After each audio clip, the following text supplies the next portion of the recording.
Hello everybody, today we're going to make some fire starters out of the dryer lint and toilet paper rolls.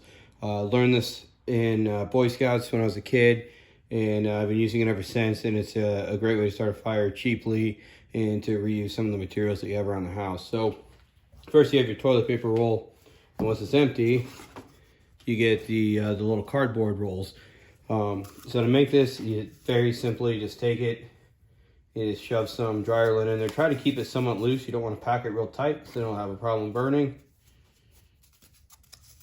Then I always store them in gallon baggies to keep them watertight. There are different methods. You could dip it in wax and stuff. I've never really done that.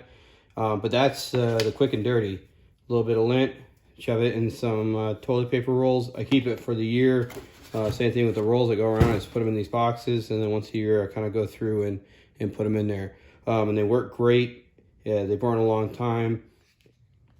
To kind of show you how it works, you put it in there. Obviously you'd have your firewood and stuff over it, but you just light it, and the lint will start, and then the cardboard will also burn, and it'll burn a long time.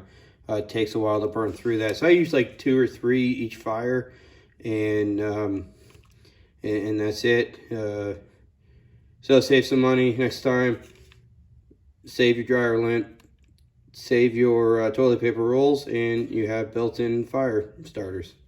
If you have any questions, comments, concerns on this, please leave them in the comments below. Hit like, subscribe, and we will talk to you soon.